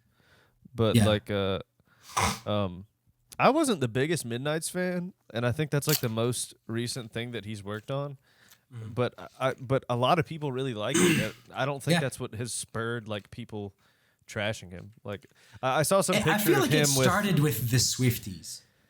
Like they were, maybe it did. They were like not like the casual listeners like me, but like like making fan cams and shit. Like true Swifties who know the deep lore. I don't think Midnight's went over very well with them, and so they tried to like start this whole movement or something. Interesting. I guess they I saw some picture of Jack Antonoff with Japanese breakfast at like recording music and stuff, and everybody and like the person who posted it was like, Japanese breakfast fans, watch out, this is happening to you next, or some shit like that. And I feel like that would be great. Like people talk shit about Claro's second album. I really think they would work very well together. Yeah. Claro's second album is amazing. It's just not as poppy. It just doesn't have like 808s in it like her first album. Like, yeah. But like, I don't know. People. How dare you have a different sound? Yeah. Like, how dare you like play a lot more acoustic instruments? Like, fucking stupid. But is this a guitar? but yeah, this album he helped with. I know he aided with the production on, and I listened to an interview with the 1975 with Maddie and the drummer, and he said it was basically like having three producers in the room at once, like him and the drummer and Jack, because like they've always like curated a lot of their own sound and like arranged things themselves. But a lot of the songs are just like, there's a lot of stuff going on, but it's all super rhythmic and it all has like a beautiful tone to it. Like the song Happiness, which is like, I think I said it was like my second or third favorite song of the year. Mm-hmm. Like I don't know, it feels like a complicated beat, but it just all like falls into place together, and I really love it. But the lighter points in the album are really beautiful too. I love the closing track, When We Were Together. I think that might not be exactly what it's called, but I love that song. But right. Yeah. Jamie, what are your thoughts on that? I still. I didn't know you could hear me. I was going to give you a hard time. No, dude, he has Bluetooth now, bro. My bad. You've been listening, bro. Wow. No, I need to listen to it again. I really do. I was going to, and then I started to have to like listen back through, and I knew it wasn't going to be one of my top albums, so I haven't gotten around to it yet. But I will give it another shot. I feel you. But I'm gonna go cliche. Like you said earlier, I think I'm gonna pick the lead single for this album, which honestly, in retrospect, to me, it does not feel like it should have been the lead single. I feel like they did that just to throw people off and be like, yeah, this one's gonna sound wild, but like because it is a very interesting sounding song. It's like kind of hypnotic and strange, and then it's like basically just acoustic guitar in the chorus, and then there's a lot that happens at the end, and it like I just love like the instrumentation at the end, the arrangement, all the instruments that they chose to use, but it's part of the band. That's the song. Yeah, that's how I felt whenever Space Cowboy was one of the singles for Shadow Glow. I loved it. And then I listened to the album and I was like, it's still my favorite, but like, it's the most different. I mean, other than Orbit, but Orbit's basically like the falling action after the climax of Space Cowboy. So they're like basically two-parters. So yeah, that was a very similar thing where it's like, I love this, but interesting choice. Yeah. Part of the band is full of beautiful phrasings like vaccinista, tote bag, chic baristas. And what else? There's also I like my men like I like my coffee, full of soy milk and so sweet they don't offend anybody, while staining the pages of the nation. Yeah, that's the line. Yeah, but you like soy boy journalists? I don't. There's a lot going on there. A lot to unpack. But that on top of him making out with a fan at every show. Every show. He says, security, let me see the ID. Yep, we're good. God, this is so bad. He said, security, I actually don't need the ID anymore. Yeah, that's fucking wild. People are saying it's creepy, but wouldn't you do the same thing, you know? I know, that's what I'm saying. Maybe. Well, if you were in a position where you were kissing a fan every single show, wouldn't you check their ID? Yeah. Exactly. Yeah, no, absolutely. I'm not saying wouldn't you kiss a fan at every show. I thought you were saying, wouldn't you use your like clout every show to make out with a random hot person? No. You decide? Not saying okay, that. All right. That's why I was gonna say, I was like, I needed to go one step further, and I didn't clarify that at first. I thought you were even saying like if you were the guy, like that was your shtick, like he's getting he's getting kind of a little bit of like online like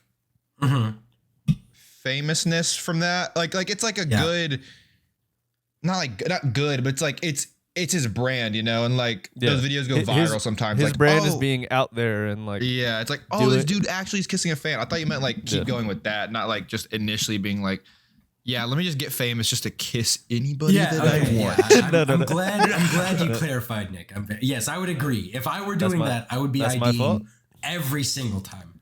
Let me be clear. You have taken me out of context. I'd have the fucking little flashlight, got the barcode scanner on the back. Yeah, you pull out a barcode scanner and you scan the ID. This is yes, we're making sure that this is 100% real. Yeah, so that's our number 2s. Do we want to do our honorable mentions and then the guest number 1s? I think so. Okay. I think that's the way to do it.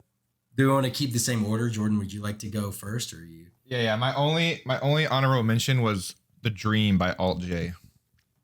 Oh, damn. Okay. Nice. Hell yeah. Again, it's just such a stringy album. I love it. Bro, my number 1 album of the year is Get Better off of that one. Number 1 I song discussed of the year, it right? last week. Song of the year, not album of the year. I was about to say, I was like, what? Your album? Spoiler. I was like, did you just ruin your album? And I was like, no. No, I did not. I mean, I'm sure that anyone who's counted what albums I've named will know my number 1, but no. Oh. No. Not me. That's a good I haven't album. been paying attention.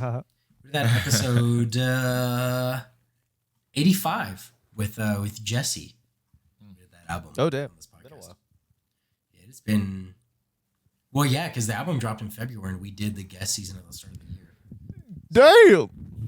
Yeah, it was a while ago. I don't know. You said that was your only honorable mention? Yeah, because again, there was just not a lot for me this year. Mention not a lot for The Dream. Gotcha. Real quick, since they don't have songs or anything, like I said, American Heartbreak, Summertime Blues by Zach Bryan. One of those would have been on the list if it weren't for All My Homies Say Ticketmaster. Harry's House, banger, but listening to it again, didn't quite have the. If it was, like I said, if this was, it's one of those ones, it'd be 6 through 10 somewhere, but we didn't do that, so it's just unnumbered. Hounds to Heaven by Tyler Childers, only because I don't love the third album on that album. Kind of brought it down to honorable mention territory. Mr. Morale, which I thought would be in there, but it would definitely be somewhere in 6 through 10. Not top 5 though. Sorry, Kenny. Dirty Femme by Tove Lo. Very good one. And then my last honorable mention is SOS, SZA's new album. It's really fucking good. Okay. Hell yeah. I just don't know it enough to like really. I feel you. It's very good. I feel you. Makes sense. I'm gonna go High School by Tim Heidecker, Spark by Whitney, Chloe in the Next 20th Century by Father John Misty, Dawn FM by The Weeknd, Okay. Dragon, New Warm Mountain, I Believe in You by Big Thief. A lot of words there. Meet the Moonlight by Jack Johnson. Okay. Dream Rooms by Kate Rudy. Oh wow, you got a lot. Cave World by Viagra Boys. Hell yeah. What a beautiful band. And last but not least, like you said so many times, Jamie, this would have been number 6. It almost got into number 5, but it's From 2 to 3 by Peach Pit. So an album that close. has surprisingly not been mentioned yet on this podcast. Curious. Quite curious. How queer of an event it is. Wait, what? Jamie said what, they're gonna cancel us or what? We can't even say we can't even say this anymore.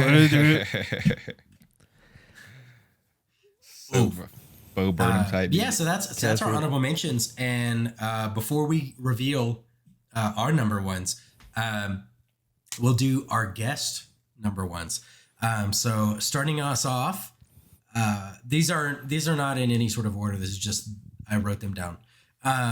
We've got Natalie, our most recent guest, a couple weeks ago. Her album was Together by Duster. Oh, nice. I forgot I'm they unfamiliar. came out with an album. Cooking by question mark. That is Question mark? Question mark? that Might is need the to bleep Instagram that. handle. Yeah. Can't remember if Oh. we tagged the socials or not. No, I did. Yeah. Okay. Yeah, Yeah. Of yeah. course. Yeah. My fault. Okay. My fault. So next we've got Ethan. If you'll remember, last week Playing God by Polyphia was his top song of the year. Continuing with the Polyphia brand, is the album Remember You Will Die from Polyphia. A coworker of mine would probably agree with that selection. He's a big Polyphia head. Next up, we've got Gonzo, who we tried to get on again this past Guest Fest. Wasn't able to because he is doing grad school. We'll get him on again though sometime. Little lawyer like boy. talking to Gonzo. But his album of the year is Shadow Glow by Flip Turn, which I just as my number 2. He just said, keep finding new favorites. That was, I remember I think that was one of the ones he tried to say for his top song. I'm not sure. Or maybe we just talked about it in person. I don't know. But yeah, so the Flip Turn one. Let's see. Next, we have Adam, who I thought he was going to say Backseat Lovers after last week, but actually Gemini Rights by Steve Lacy. Ooh. Let's go. Was Adam's top album, which I was like, okay. I wouldn't have predicted that, but once he said it, I was like, I can see it. You know, Yeah. Adam busting it down with some Steve Lacy. I bite my tongue. It's a bad habit. Adam Yes, and stroking then- his mullet. Just vibing out, whipping his mullet side to side. Adam coming out of the pool, whipping his mullet back and forth. Hell yeah, dude. To Sunshine by Steve Lacy. Beautiful imagery. Next, we've got Craig, who's got a little bit of a write-up. His top album was Ice, Death, Planets, Lungs, Mushrooms, and Lava by King Gizzard and the Lizard Wizard. One of their 6 albums they put out this year. Oh, I forgot. I forgot to write it down. Honorable mention probably would have been number 6. Omnium Gatherum. Gatherum. Yeah, that's what it is. Omnium Gatherum by King Giz. It's Magenta Mountain, Kepler 2B, bangers, Dripping Tap. Very good. But yeah, so back to Craig. He said, fantastic album all around. Probably my favorite by them both out of the 6 this year and probably of all time too. Omnium Gatherum was also really good, but that's probably second. So There you go. there you Very go. cool. Dude, and we were talking about it again today in the Discord. There will be a Gizcast at some point. It will probably be a multi-parter. The We'll be Gizcast. drinking during it. At least me and Abe. The Gizcast. Well, that'll be later in the year to give everyone a chance to like really prepare for it. But that will be coming down the pipeline because holy shit, that would be so much fun. If Jordan and I are ever both gone one week, you need to get Abe, Craig, and Austin on. Bro, Nick, you're hopping in too. Yeah, Maybe yeah. we'll Oh, get no. Dylan one. No, I mean I'm down, but I was just saying that would be funny to like just be you anchoring down the fort with 3 No, other. we gotta have you in there too. We gotta, Jordan. We won't like him. subject you to that. We won't. And David, I would literally said be he'd like- be down to do it. Yeah, David. Yeah. It's gonna be a loud one, but it will be a lot of fun. So that'll Jordan- be follow Jordan the said socials and all that. Talk about mind fuzz. Am I right? Hey yo. Yeah, because Amen. King Giz has something called Mind Fuzz. Probably, right? Is it a song or an album? It is a album. Nick would have mentioned a song. It's both. Did you take a picture? What was that flash? Did your camera blow up? Me? Me? No, Jordan. There was like a flash on your face. I don't think I saw it. I don't think there was a flash. It's probably just like a ghost or something trying to possess you. Yeah. Don't worry about It's it. probably nothing though. Probably nothing. I don't think. I believe you, but I don't think it happened. If that makes sense. Have you ever? I believe your perspective, but no. Word. But no, you're done. You're done. You're done, buddy. You're So not that next, so next we have Nick's fucked up copy and paste Samuel Wait, what? with because he's your twin but not identical. I also didn't know what you meant. I thought you meant Nick Damn, gave you all right, it. never mind. and That was really not bad. a funny it joke, was, I guess. It was good. It was good. I just didn't get it. It was No, good. bro, I just didn't get it. I'm definitely I'm definitely the shitty one, bro. I'm the fucked up copy and paste. Well, I just meant it wasn't an exact duplicate, not that one I of you got was you. lesser than the other. I got you. So For the Samuel's- record, I am lesser. Okay, all right. Well, we'll let Nick rock with that. For Samuel's album, continuing again with the same band that he chose his top song from last week, the album "Kings of the New Age" by State Champs. They're popping and punking. They are popping and pumping. Punking. Funky. They're doing what? I don't know, man. Next we've got Zach with the Dark Horse album. Didn't have a song last week because he said, I don't think I listened to anything in 2022. This week he came back to say Joji's new album. Oh, cool. Okay. When you I said was the Dark like- Horse album, I thought you were literally saying Nickelback, but No, yeah, Joji's new album. Got a glimpse of let's go. that's a banger. Sometimes I look And then next, I guess, Vic with the three-peat album appearance, Shadow Glow by Flip Turn. Okay. Wow. Apparently that was a good album. It was. Hers was either between that, Tovlo's album, or The Car. The car. But she trimmed it down to Shadow Glow. So she rocking with that. Next we have, let's see, probably David because it's in Discord. David is going again with a previous album we mentioned with Being Funny in a Foreign Language by the 1975. There you go. He went up me. Yeah, David put that at the top of his list. So Yeah. Sorry, David. he's I'm not close. a cheat and a coward. All right, so next we've got Hunter, Okay. our baby boy. His album is going to be Impera by Ghost. Maybe Impera, but I'm pretty sure Impera by Ghost.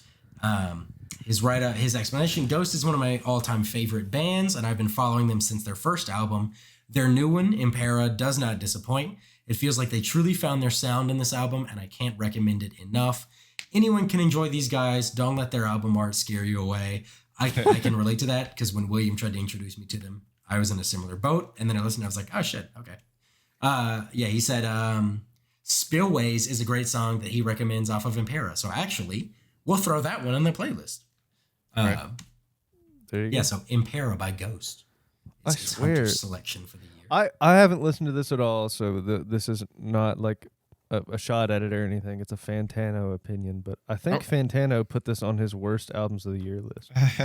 And Really? That's funny. yeah, and I can't remember why. He just talked about them like doing something different that he really hated or something. I don't know, but I think it was in his top 10, or I guess theoretically bottom 10 albums of the year. And that's really not a shot at it at all. I'm sure it's probably like pretty good because I've listened to Ghost before whenever like you were talking about whenever our friend showed him to us, and I was like, yeah, this is metal I can kind of get down with. Yeah. I'm pretty sure they have a whole album about like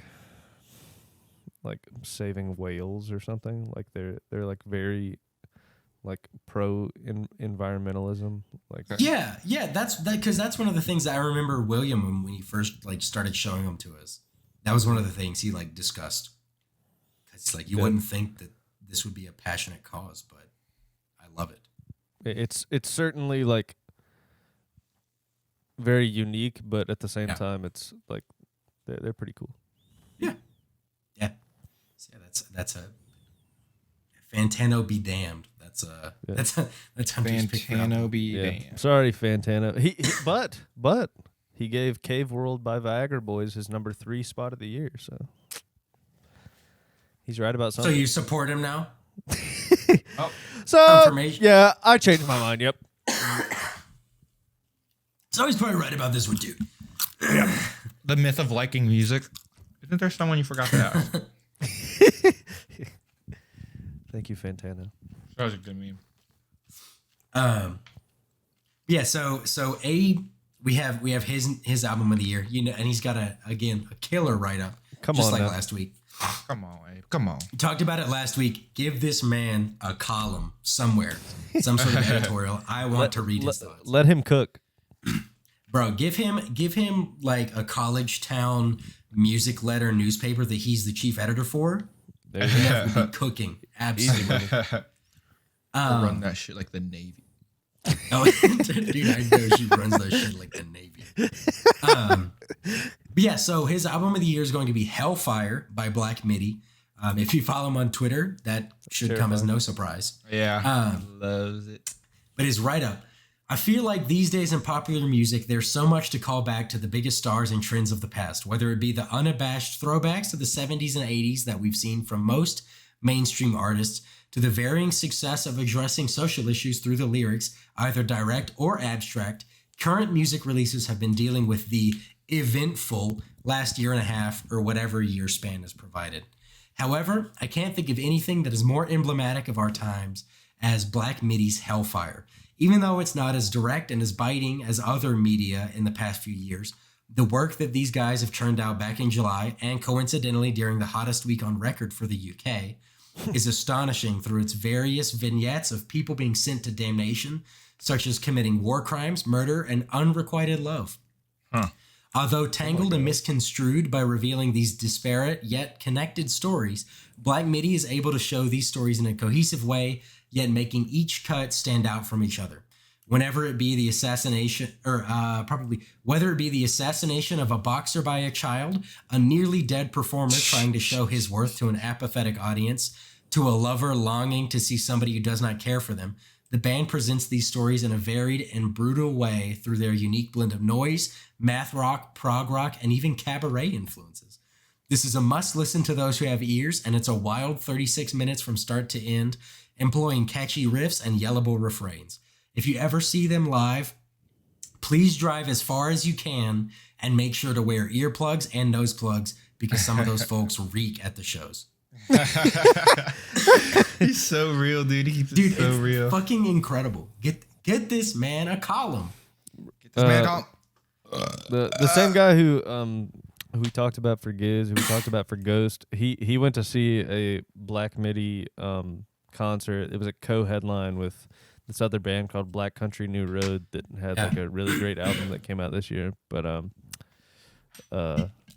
he said it was just like one of the wildest things he'd ever experienced. Like I'm pretty sure there's like a ton of them in the band, and their music just sounds insane. And like, and their singer just like yells a lot, and a lot of it sounds really ominous. And I don't know. It's really hard to describe because you might could call it like prog rock or prog metal or something, but I don't know. I've listened to it before, and it's literally like nothing I've ever heard, and it's I don't really know how to explain it other than like it's weird.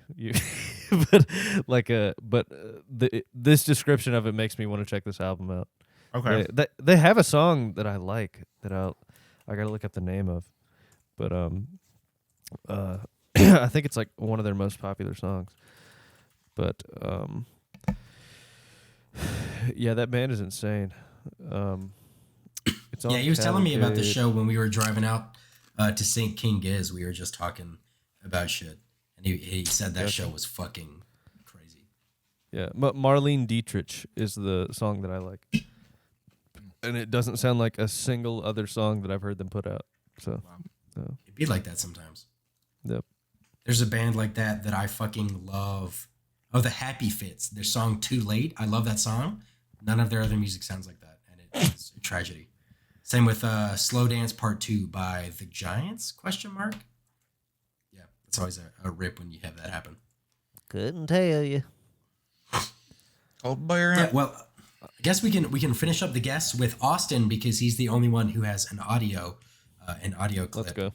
Let me turn off my noise suppression for y'all just in case it tries to isolate it out. Can't wait to hear this beautiful voice. But yes, so All right, Jamie. Here is my number one album and number one song from 2022. I've got King Giz playing in the background. I don't know if you can hear it, but I think it's pretty fitting because my number one album of the year, at least that came out this year in 2022, is Changes by King Giz. I really like this album. I think it's really well done. I like the concept of it. The songs are really great. I'm a big flute guy. I don't know. I think it was just their best release of the year. It's kind of hard picking through 5 albums that were released in one year, but I think this is the best one from them. And if I had to pick my number one song, okay, yeah, and then I forgot he had it like double recorded like that. But yeah, okay. Yeah, Changes, another King Giz album, entering the throes. Dude, this is gonna be the year we're gonna do part 1, part 2 of a Giz cast. This is the King Giz Flip Turn podcast now. So absolutely, Jordan loves it. Yeah. I do. We didn't get to the part where he said free thugger. Yeah, I'm sorry. Replay the free thugger. Man. So funny. Bro, let me pull it up because that's at the end of the clip. That shit's so funny. I gotta hear that again. Free so thugger. yeah, I think those are my 2 for 2022. I hope everybody's having a great day. Oh no. Scrub Stay back. cool. Scrub back. Can't wait to be back on the pod. Take it easy. Take it easy. It gives me hope that he's gonna be free, and I don't know. I just love some good old thugger snapping on a verse. So yeah, I think those are my 2 for 2022. I think that's it. Yeah, he just said gives me hope that he's gonna be free. Dude, that's the most out of pocket thing to say about a song. He's singing himself out of jail. The song is so good. It gives me hope he's gonna be free. Put him up on a stage and put like the American Idol judges in front of him, and they're like, they just sit like Joe Biden down in front of him, and he's like, yeah, I'll give Corn Pop a pardon. Yeah, listen here, Corn Pop. Donald Trump music pardoned Kodak Black, so Joe Biden can pardon Young Thug. So Donald Trump can walk through the hood and not get touched. Okay, trust me. The edits. White people that can walk through the hood and not get touched. Donald Trump. Is Donald Trump getting invited to the cookout? Did it happen? It did. Did it happen? It did, yeah. Dude, I can tell. There's a noise. I can hear it go out for a second. Hold on. Yes. All right, no. Oh, you could have done your number one album like that. No, I don't want to. I want to be truly one album of the year. All right, Jordan, what's... Oh, hey. My album? Oh. Wow. So rude of her to interrupt. You look very good. My album of the year. Yes, yeah. What's your number one album of the year, Jordan? My album of the year is The Inspection. Oh, okay. By Cochise. Cochise. Yes. Yeah. Again, that song, that album was just, again, not a lot came out, but I did enjoy a couple of songs off that album, and I think it's had the most listens to me of any album this year. Episode 103 of this podcast. Oh, shameless plug. But yeah, so that'd probably be the number one, and then Finally is still just such a good song. It's like, I don't know. It's still my favorite song to this day. The one with Chief Keef is still grown on me even a little bit, but it's still good. Then I even listened to, there's another one I listen to, but I can't remember right off the bat. But then the other ones ever hearing again. But yeah, I'll probably choose Finally as like my song of the album. I got you. I feel you. Nice. I like that album more than I thought I would, and I don't remember what rating I gave it, but it probably should have been a little higher. You give it a 6. That's pretty good. Yeah, I'd probably go. I gave like it a 3.1. I feel like I should probably. Hey, you didn't see his energy at the live show, all right? You didn't. It's true. Tell him what's up. Tell him what's up. Hey, and she like it. Dude, that song, I actually started listening to him so much more after that, because I knew who he was. I just didn't. I know who he was. I just didn't know who he was. You know. No, I knew his songs. I just didn't listen. That's facts, bro. To a lot of. It's fucking Oh, you ever think of something like you know who someone is, but like you don't know like. You don't really know who they are. Shit. Do you know, because of if we all have electrons, you can't really talk, you can't really hug someone. The fake deep guy. Fucking shower thoughts type ass. But so any other thoughts on your number one, Jordan? Or you? Wait, No, did you say what song? Did you say what song? Yep, I did. Like 7 times. I'll hear it again. What was it, Nick? What was it? It was Finally. Thank you. Okay. That makes sense. That conceptually, that makes sense. It does. Jamie said, "Finally, I get to talk about my number one album." Nah, bro, I just Ayo. I listened back to myself so much of this podcast, me editing. The first 10 episodes were like, oh, I hate my voice. The next 110 up until now, I'm like, stop talking over people, you jackass. So I'm trying to be like a more conscious effort. I'm not doing that. I want to talk over people more. This year, shut up, Nick. I'm trying to stop. This year's the year of me learning how to interrupt people politely. Oh yeah. Well, actually, that's how you do it. That's how you say. Let me talk. Thank you. My turn. Tell you why you're wrong. My number one album of the year, I'm sure to no one's surprise, is going to be From 2 to 3 by Peach Pit. Yep. It's a beauty. Gave it a 10 when it came out and we did the episode. I'd give it a 10 now. Listen to it again today to confirm that. And I was like, yeah, this shit is front to back hits. Give Up Baby Go is still my favorite song on it, but I did that as my second favorite song of the year last week. So to represent the album, I feel like it's kind of cheating to use the lead singles because they all came out in 2021, even though they were for this album. And they're kind of shorter.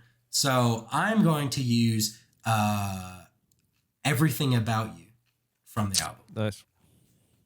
It was either between that That's a good one. or Lips Like Yours or Pepsi on the House or Drips on a Wire. There were a lot of contenders. But I think between that one and every other song that dude, honestly, it was like it's one of those ones where I was like, fuck.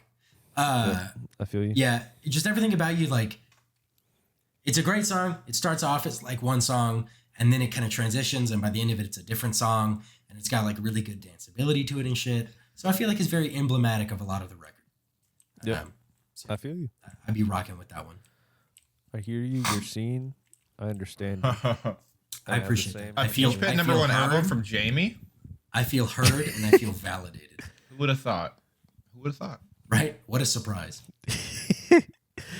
2022 has been an unprecedented year, full of supply chain issues and virus variants, alongside a Jamie Beamguard Peach Pit number one album. Fucking Who would have thought it would happen? Who would have thought? Well, for me, I guess I'll bring it on home. Also, it's probably not as obvious as Jamie's, because of Jamie's I feel like the Peach Pit lore is a very popular thing on this podcast. But mine also makes sense compared to my list last week. My number one's The Misadventures of Doom Scroller by Dawes. Okay. But very predictable, very Nick likes Dawes, haha. Yeah, I do. Okay, yeah, I do. He does. Okay, guys. And I'm not ashamed to admit it. Oh man. But yeah, the album's amazing. It's a lot of the lyrics encapsulate a lot of I feel like they encapsulate a lot of specific emotions I have through anecdotes, through through situations that generate like empathy for the characters in the songs that I can very easily empathize with because I've felt those emotions, and I'm like, oh, like it reassures me that other people feel these same things. Okay. But I feel like that sounds very dark and somber. Like it's really not. Like I think it's fair. There's certainly it's a good thing to remind yourself. Yeah. There's certainly parts in the record, like especially like the song that I said was my number one favorite song of the year. That might, like, if you consider like the message of each song, like that might be the overall saddest in a way, but at the same time it's just kind of pointing out like this is reality, like this is what we deal with, like everyone's obsessed with their phones, and like it's hard to break away from it, and you just kind of have to live with it and do what you got to do. But the last couple songs on the record are just like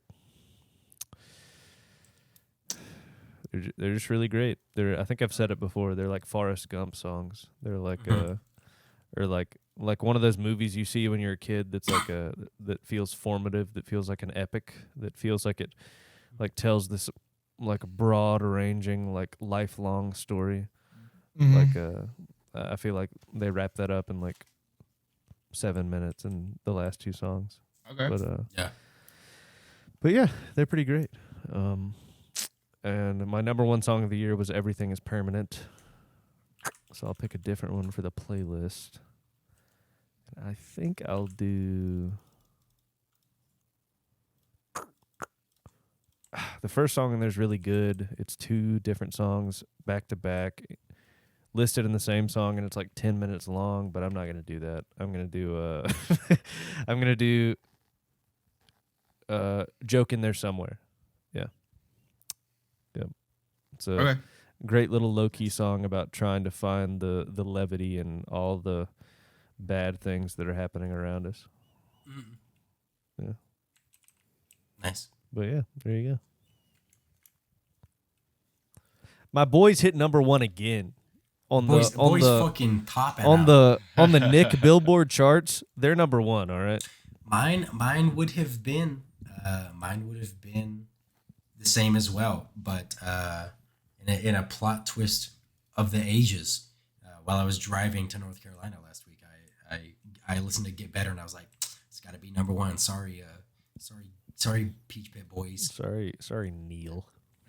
I could have also fucking back-to-back number ones, but close. There you go.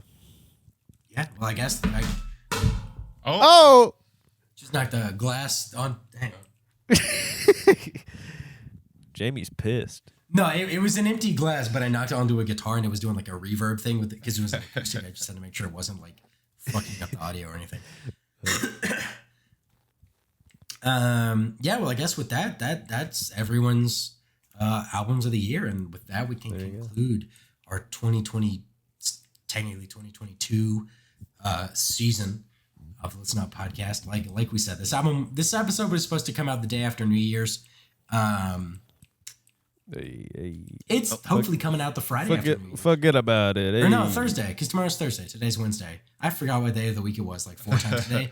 I missed like 2 meetings at work because I forgot it was Wednesday.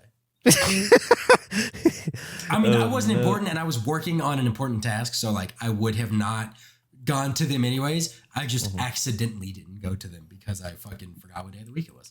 To be fair, Mr. Manager person, I didn't know what day it was. To be fair, I don't know where I am.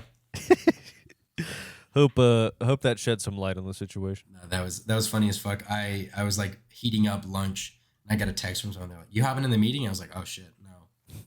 Can we circle back on Wednesday? Oh, it's Yeah, Wednesday right now. Wait. Oh, no, that's crazy. That's my fault. That's my fault. That's on me. That's my bad. But yeah, so that wraps up our top picks. Like I said, or like I said earlier, I don't know. It's weird to say I and we because I say it, but we mean it. There will be, look out on the socials. It will be linked in the description of this podcast. It will be linked. There is a Songs of the Year for 2022 playlist already from last week.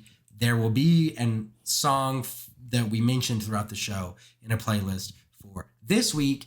And then we are taking a week off. So there will be no new episode on Monday, January 9th. But we will be back to the regular schedule of just us three on January 16th. Nick, what album are we going to be looking at to start us back up? What album? We're going to be doing Hiding in Plain Sight by Drug Dealer. So. Oh, yeah. Okay. Finally I know a drug dealer album. Yeah, I know that shit like the back of my hand, and I feel like, Jamie, I know you'll like it. I'm not sure at the severity at which you will like it. But in Jordan, I'm praying you'll find something good in it, which I think you will, because there's a lot of funky grooves. I feel like a lot of it could be sampled with the rhythms they're hitting. So Okay. there's a lot of great harmony. Like I don't know. Hopefully you Just listen to it, hate it. Damn. Yeah. Kidding, Oh wait, kidding. this song Madison. Yeah, it sounds like shit. Oh god. The song, dog water. Yeah, moving on. It's moving on. giving delusion.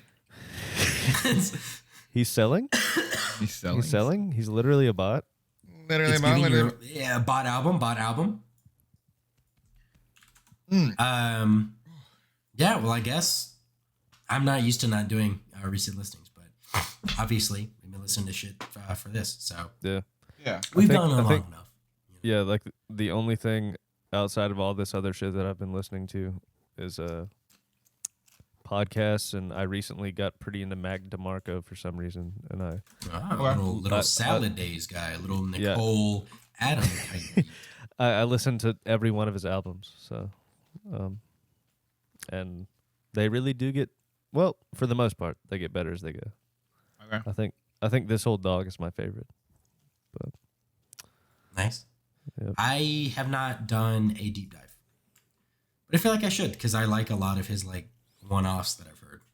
Chamber of Reflection's really good, and like Freaking Out the Neighborhood, of course. But his first album, I swear to God, doesn't sound like anything else he's ever put out. Like his voice on it sounds like really strange, but it sounds really deep, and like but it's also really funny, and it's still pretty good. It's called Rock and Roll Nightclub. Nice. Okay. Rock and Roll McDonald's. Very close. Wish it was a cover, but not quite. If only.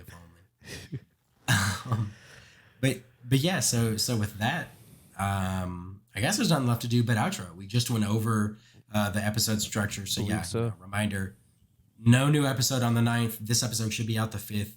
If you're hearing that, you're listening to it. So, but then we'll be back on the 16th for Hiding in Plain Sight by Drug Dealer. And I'm excited because this is a reason for me to actually finally listen to them. Yeah, we be chilling. And like I said, we should be in Listen Up 2.1 at that point. Not 3.0. Just 2.1. Baby Minor steps. improvements. Minor 2.1.1. Think of it as an iteration. I gotta hit up Natalie and get some merch in the works too, because as she pointed out on her episode, ours sucks. So, but if you want to buy some, go to BigBootStoreProductions.com or the link tree at the socials. Those socials are List Up Podcast on Twitter, Listen Up Pod on Instagram, on TikTok. There may be a clip from this episode on TikTok. I couldn't pull one from last week, but I might be able to pull one from this week. We'll see. But there will be some back catalog uploaded, and we'll be back into it when we come back in at the 16th.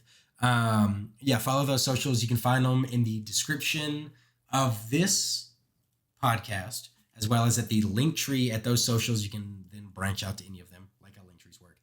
Reminder: there's going to be a playlist for this episode. There's a playlist for last week. There's no new Nick's Mix or anything. That'll be whenever we come back and stuff.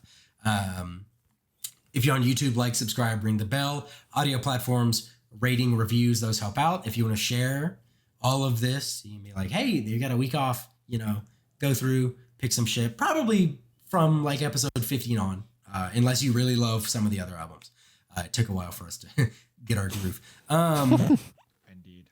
Yeah, and other than that, hopefully you had a good holiday season and so far a good start to the new year that is 2023. Yep. Make some and resolutions. Do some resolutions. My New as Year's a resolution is 1080 by 1920. Make 5. Do you guys want to play Factorio? Make 5. Try and stick to 2 of them. Exactly. I want to become a goal-oriented person. That's my resolution this year. Is start having goals. This is That's a pretty good. hit or miss resolution, I think. Yeah, You'll know. Yeah, I will. Yeah. You'll either have no goals and Yeah. Well, that's my resolution. I'm just not like a goal person.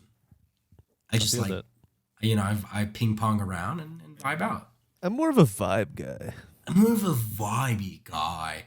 I want I'm a not, like I'm just threatening lazy. aura, but like good vibe. You know what I'm saying? Yeah, exactly, dude. No, I fucking Anyway, I can feel you, develop bro. a positive, threatening aura. No, I feel you, dog. I know what you mean, man. You feel. But yeah. So have a happy New Year, and in the wise words of Austin, take it easy. Actually, the actual outro we always do. Remember to listen up.